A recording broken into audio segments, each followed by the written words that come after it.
नमस्कार मित्रांनो, मैत्रिणींनो. माझं नाव प्रमोद रानडे. मार्जिन्स इम्प्रूव्हमेंट गेल्या 10 वर्षामध्ये कुठल्या कुठल्या कंपन्यांची झाली ते मी तुम्हाला आता सांगणार आहे. पहिल्यांदा सांगतो मार्जिनचा अर्थ काय. तर समजा तुमचं सेल्स ₹100 झाला आहे, ओके, आणि तुमचं प्रॉफिट आहे ₹10, म्हणजे तुमचं मार्जिन झालं 10%, ओके. यावर्षी पुढच्या वर्षी समजा तुमचा 5 वर्ष रिलेट्स आहे, तर तुमचा सेल झाला ₹200 आणि तुमचं मार्जिन झालं ₹20, तर ऑब्व्हियसली तुमचं मार्जिन 10%च राहिलं. म्हणजे 5 वर्षापूर्वी पण 10%च मार्जिन होतं आणि आत्तासुद्धा 10%च मार्जिन आहे. म्हणजे मार्जिन इम्प्रूव्हमेंट नाही झालं. ते जर 10%चं 11%, 12% किंवा 15% झालं, तर 15% समजा झालं, तर मार्जिन इम्प्रूव्हमेंट किती झाली? 50%. 10%पासून 15% मार्जिन गेलं in 5 years. So margin improvement is 50%, 50. तसं मार्जिन इम्प्रूव्हमेंट झालेल्या कंपन्या ज्या आहेत की ज्यांना प्रायसिंग पॉवर आहे, म्हणून ते मार्जिन इम्प्रूव्हमेंट करू शकतात, राईट. म्हणजे प्रायसेस वाढवू शकतात बिकॉज क्वालिटी इज गुड आणि डिमांड खूप जास्त आहे, ब्रँड एस्टॅब्लिश झालेला आहे वगैरे वगैरे. म्हणजे मित्रांनो, net profit percentage is different आणि margin percentage improvement is different. या खूप तुम्हाला कळलेलं आहे. अशा कुठल्या कुठल्या कंपन्या आहेत ते आपण बघतो आणि त्यासुद्धा कंपन्या पडलेल्या आहेत, ओके. 10 वर्षाची गोष्ट सांगतो मी तुम्हाला. 2014 ते 2025पर्यंत, म्हणजे 11 वर्षाची गोष्ट. कुठल्या कुठल्या कंपन्यांमध्ये मार्जिन इम्प्रूव्हमेंट झालेले आहे आणि ते पडलेले पण आहेत का, त्याच्याबद्दल आपण आता बघूया.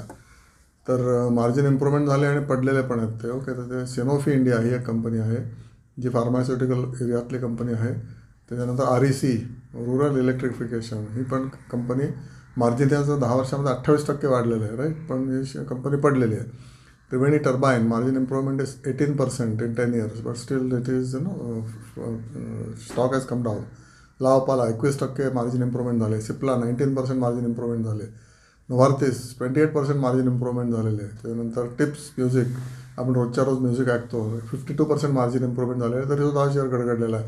आणि शेअर का गडगडला आहे, तर या 25 पुढचे जे 2 क्वार्टर्स आहेत त्याच्यामध्ये त्याचं प्रॉफिट स्लाईटली कमी झालं आहे, म्हणून, ओके. मार्केट कडचं कशाने स्लाईट जरी प्रॉफिट पडला तरी त्या कंपनीची प्राईस जबरदस्त पडते, म्हणजे एक्सेस पडते, राईट. एक्सेसिव्ह रिस्पॉन्स झालेला आहे गेल्या 6 महिन्यामध्ये. एक्सेसिव्ह रिस्पॉन्स झालेला आहे. मार्केट प्राईस कोलॅप्स झालेला आहे. त्याच्या कोलॅप्स काय झाल्यात, कारण प्रॉफिट थोडासा पडलेला, म्हणजे 10 कोटी प्रॉफिटचा 9 कोटी जरी झाला तरी मार्केट तुफाने त्याला शिक्षा करतं. आय डोंट नो वाय, पण that is a time to invest and take advantage of such a fall, okay. This fall is not rational, okay. मार्केटमध्ये 2 टाईप्सचे फॉल असतात किंवा राईज असतात. एक रॅशनल असतात आणि दुसरे हायली इररॅशनल असतात. तर सध्या आपण इररॅशनल फॉलच्या बद्दलच्या गोष्टी करतो की जे शेअर्स पडलेत परंतु मार्केट त्याचं मार्जिन इम्प्रूव्हमेंट झालेलं आहे गेल्या 10 वर्षामध्ये. मे बी एका वर्षामध्ये किंवा एका क्वार्टरमध्ये मार्जिन डिक्रीज झालं आहे, पण 10 वर्षाची जर स्टोरी बघितली तर कन्सिस्टन्सी चांगली आहे मार्जिन इम्प्रूव्हमेंटमध्ये. म्हणून असे शेअर्स तुम्हाला घेण्यामध्ये नक्कीच धोका अतिशय कमी आहे. म्हणजे धोका असला तर 5% धोका आहे. May be another 6 months to wait, 3 months only. आता आजच बघा मार्केट वरती गेलं किंवा